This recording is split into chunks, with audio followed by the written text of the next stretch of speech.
del déglu del xool Feeling Dakar site bi lay jox information yu leer Feeling Dakar yaa ngi Feeling Dakar di nga am info yu leer ci people et sport politique Feeling Dakar yaa ngi Feeling Dakar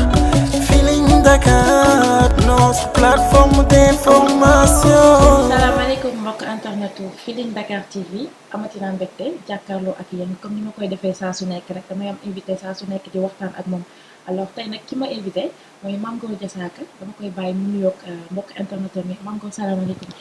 maaleykum salaam maa ngi nuyu képp koo xam ne yaa ngi ci Feeling Dakar di ko xool di leen bëggee bu baax a baax a baax di leen xamal nag ni bagage bi fii la muy Feeling Dakar.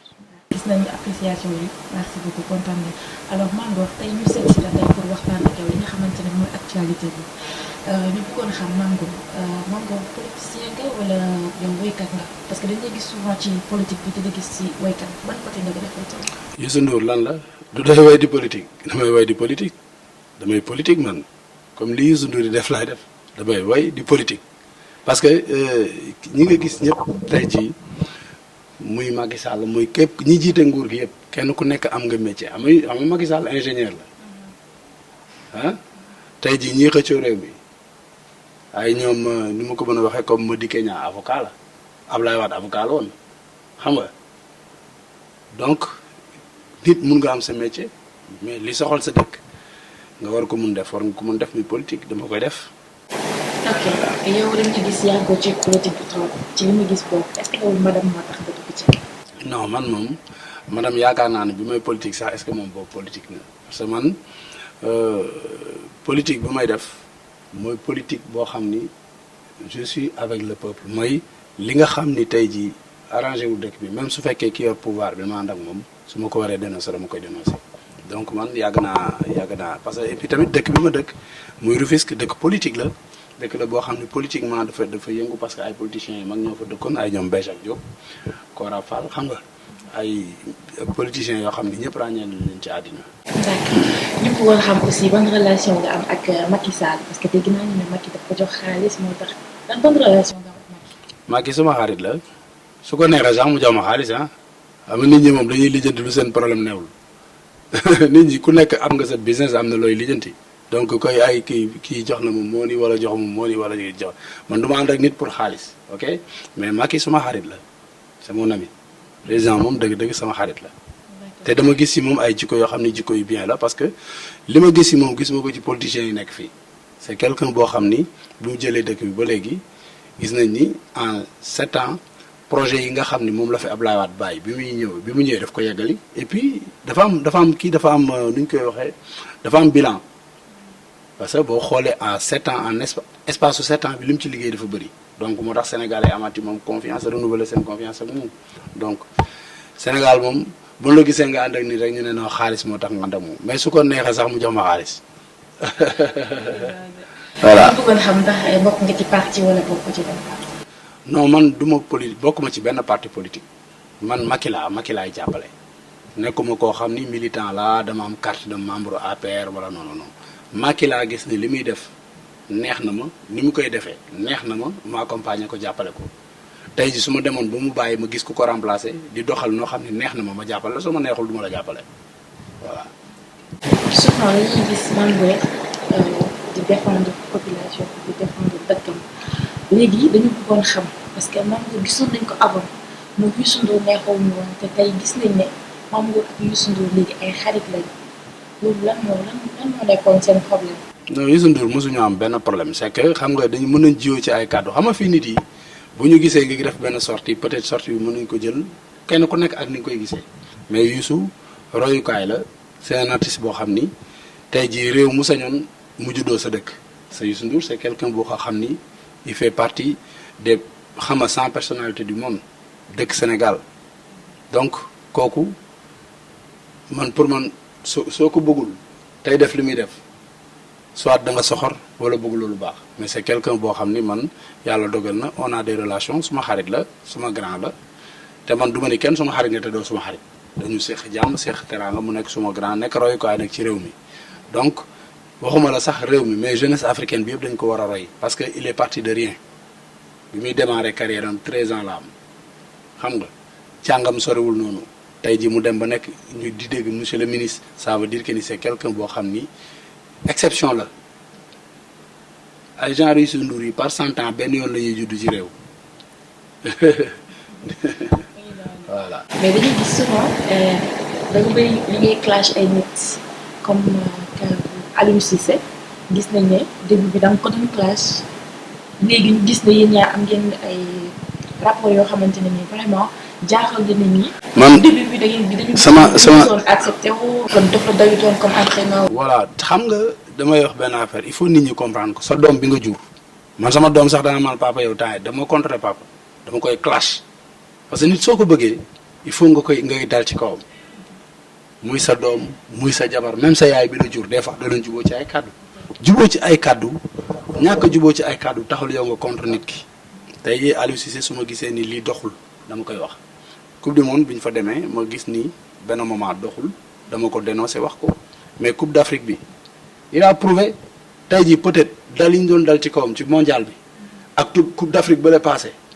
bi ñu Cameroun di éliminé donc peut-être dal yooyu moo tax mu ajusté waat jubantiku ba tey jii mu ñëw Sénégal indi ñu final te tey jii man je suis de tout cœur avec lui dama bëgg tey jii le président de la République le président xam nga fédération sénégalaise de football mooy le ministre Matar Ba ñu jàppale ko renouveler contrat am parce que contrat bi ñu amante woon ak moom mooy mu yóbbu ñu final yóbbu nañu final Coupe d'Afrique te soo xoolee Coupe d'Afrique bi ren ñaari entraîneurs yi dem final yëpp c'est des Africains donc ça veut dire que ni xam-xam bi am na Afrique il faut que africains yi bàyyi tubaab yi ñuy dem di jëli diggante ay 60 millions 70 millions 80 millions di leen ko fay te nga am benn sénégalais boo xam ne boo ko fayee 10 wala 15 millions mu liggéeyal la te xaalis bi nga koy fay essence bi fii la koy jënd ci réew mi ci ay doomam ci école yi la ñuy jàng mu fayal leen xaalis bi déjà pourquoi ñu koy fay ak tubaab te am ay xam-xam donc nag nañu maintenir Aliou Cissé parce que dafa def résultat nit ki nag bu defee résultat soo iñaanul da nga koy yéene li ko yàlla may te franchement Aliou Cissé a fait un bon résultat voilà donc mais j'ai rien contre lui su ma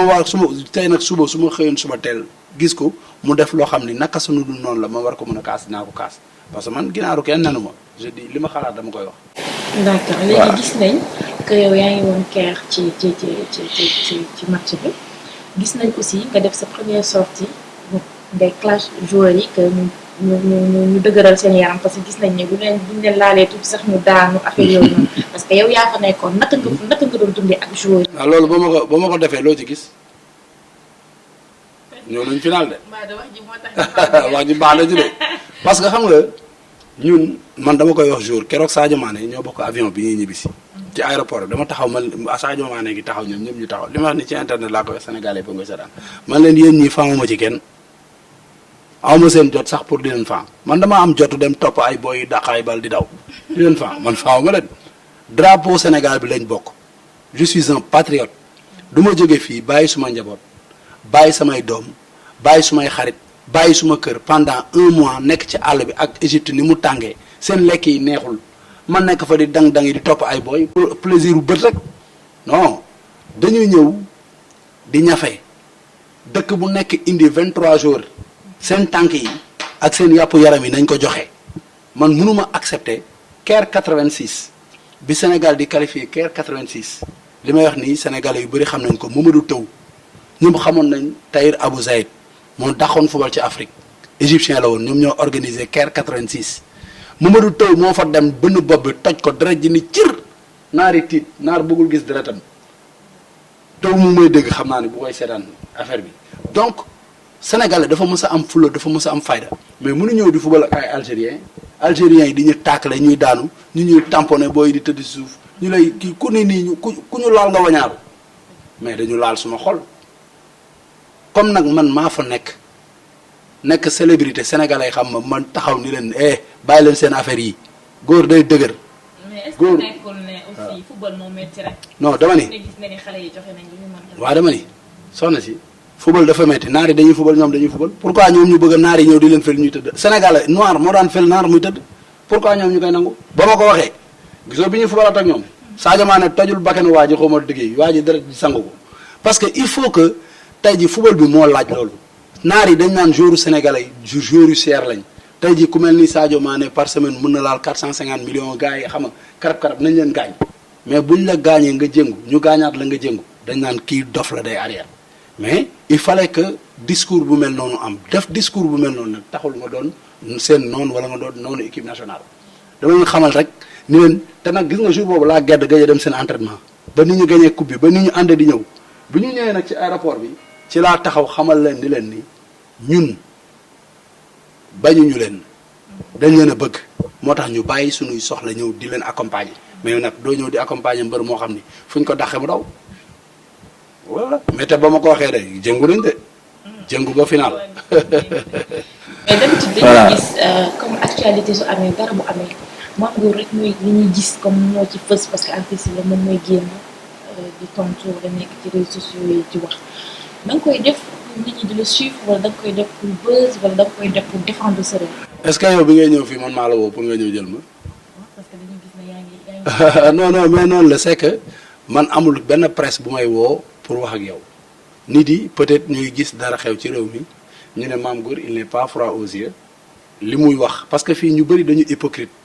xam nga lan mooy hypocrisie nga xam loo xam ni dëgg la nga mën ko wax ba pare ni mig noppi xam nga sénégalais duñu bëgg ay incha allah ay yàlla baax na ay bàyyi naa la ak yàlla ay yooyu ñàkk a fayda yooyu.